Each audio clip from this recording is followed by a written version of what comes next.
Can you guys hear me okay? Yeah. Great. So Mesh, just a little bit about Mesh before we begin. We're on a mission to automate and reduce the friction of corporate spend management. So we want to allow finance organizations to control their spend and boost their productivity. Do you have your clicker? Here it is. Oh, no. You just hit this little thing right there to go forward. Great. Okay. So we help some of the world's largest global companies control their spend. So as you're well aware, the current macroeconomic environment has really forced finance teams to really focus on reducing costs and becoming more agile, right? So less time spent on the manual, arduous month-end close processes, and more time spent on creating higher value reporting, KPIs, and metrics. You hear a lot about doing more with less, but it's really about doing more with less manual work, right? So automation. And so to begin, I wanted to poll the audience. How many people spend more than or less than 10 days on their month-end close process? Okay. Less than 20? Does anybody know?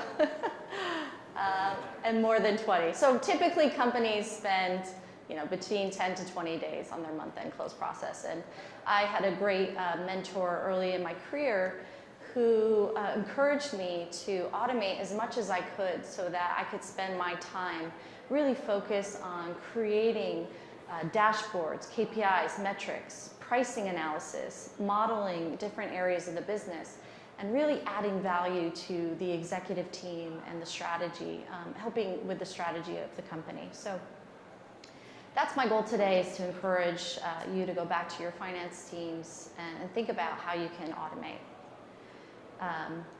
So why does it take so long to close month end? Well, it's because of these productivity killers, right? It's these manual processes that are repetitive, redundant. It's pulling data from different sources. I was speaking to someone earlier about, you have to pull data from the production team or operations, right, in order to bill your customers. You have to pull data from the CRM system to calculate commissions for the month. And so finding all these different data sources, sometimes you have to wait for a vendor to send you invoices and then manually entering that into your accounting system. It really slows down the process. So data silos, unstructured data can take your team a long time during month end. And then of course, my least favorite is chasing down receipts, right? We all hate to be the person who has to nag the sales team to submit their expense reports.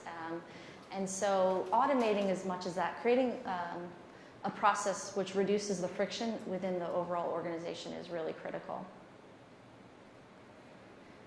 I was talking to Ray earlier. So many companies have been started and successful in helping the R&D teams or the sales and marketing teams. And it's just recently that we're really starting to talk about the CFO tech stack, which is great. As a CFO, I love it. I'm so happy to hear about all these companies that have been founded and created to help the finance organization. So how do you make this decision about automating? Where do you begin? I think it's really important to take a look at your current processes, right? Map out where your team is spending their time. What are those different data sources that they need, and where are those the biggest holdups during the month-end process? What's taking the most time? And then really define what's the strategy. What are the goals that you are trying to accomplish? Obviously, you want to automate. But maybe there's some reporting that you need to help the business, right? Really thinking through that end goal. And then going through all the different processes where you can reduce those inefficiencies. I suggest starting really simple, right?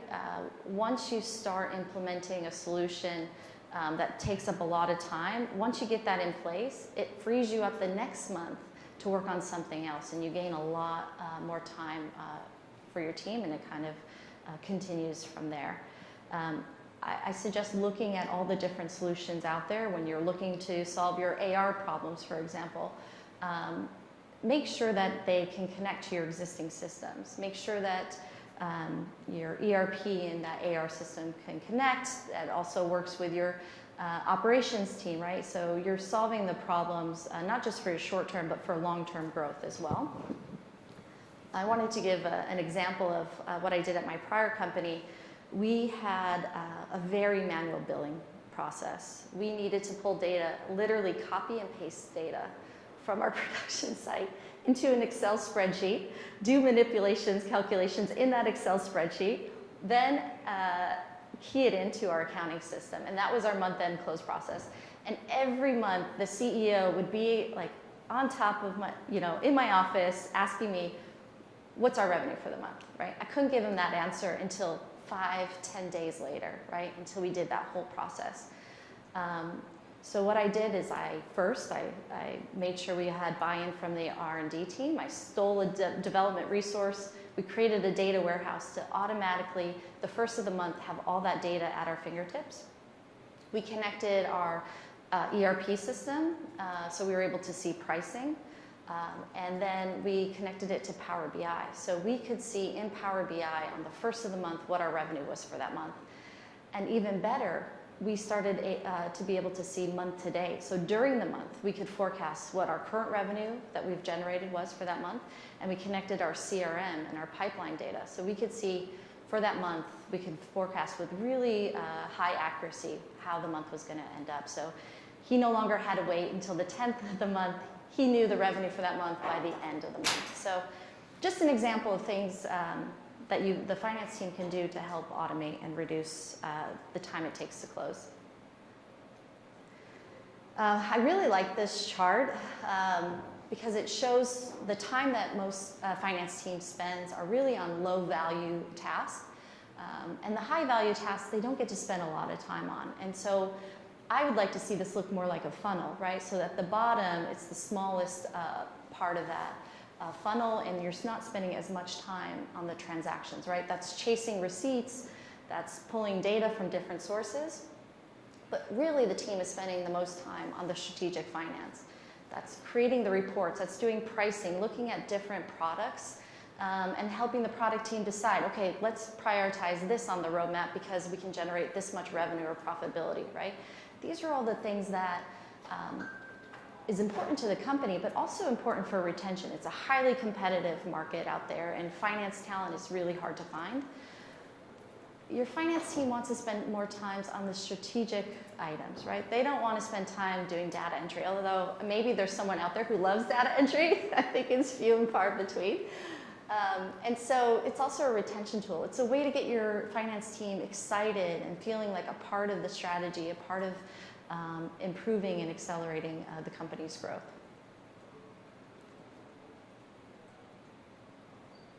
So great news, as I mentioned earlier, there are a lot of companies focused on the CFO tech stack. And so I highly encourage you to go through this process and look at all the amazing vendors that are out there. Again, when you're making these decisions, make sure that they integrate with your existing or future systems. But there's something for every part of your finance organization, right? Payroll, budgeting, forecast, benchmarking, what we do, corporate spend management at Mesh, equity management. So there's so many amazing companies out there. I highly recommend taking a look, seeing what will work for your team, and implementing a more efficient process. So to close, right, automation can help alleviate a lot of those productivity killers and really improve how your finance organization works with the rest of the organization, with the R&D, with the sales, really becoming a partner instead of just spending most of their time working on month end. Any questions? Yes. So, do you want to go first? Okay. So, there's a lot of systems building that's required to wire up the different pieces of the tech stack and modernize your structure. What do you think the ideal skill set is for a finance professional wanting to make these changes? Or is this really always a collaboration that requires engineering resources to be involved? What's the realistic expectation Yeah. there? Yeah, I think the great news is, the finance team that is graduating, that's right out of college, they're already very tech savvy, right? They've grown up most of their lives with technology. And so I do think there's a lot of amazing talent out there that can help move a lot of this stuff. There will be some, in most cases, right? Every company is different, but in most cases you will need to partner with your R&D. Hopefully the company has already thought through, but we know a lot of companies, are running so quickly they don't think through some of these processes and how it impacts the finance organization. But yes, you will need to partner with R&D, sometimes with the BI team, to get some of this data point. But again, I think it's easy to make that pitch to the executive leadership team, right? It's really easy to agree to, I know R&D resources are very expensive and hard to come by. But when you see the outcome and when you see the output and how much more visibility the team has to their data and how the business is doing, I think it's easier to make that case. Yes.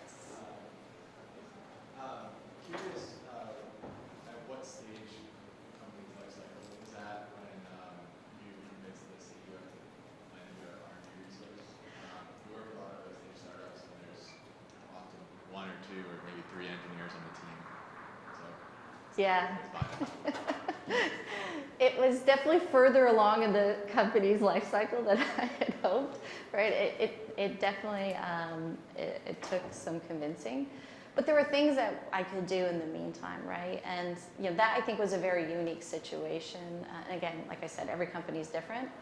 But now with all the different BI tools, a lot of this the finance team can do on their own. So a lot of this, like connecting your ERP to Power BI, for example, NetSuite to Power BI, some of these things, using Power Pivot. I know there are a lot of tools out there. Implementing a vendor that connects to your ERP, right? Those things don't necessarily require a development resource, and you can do right away. And so I think you have to include that as part of your evaluation process, right? How much resources do we need? What's that implementation look like? How long will it take? How much will it cost? Those are all data points that you want to use to build out your plan of automation. Anyone else? Anna, how can people reach out to you and follow up with you if they'd like? Yeah, absolutely. You can go to our website, meshpayments.com. You can email me directly, anna.king@meshpayments. I'm happy to speak with anyone about what we do at Mesh and how I've automated in the past. Okay, thank you so much. Thank you. I really appreciate it. Super.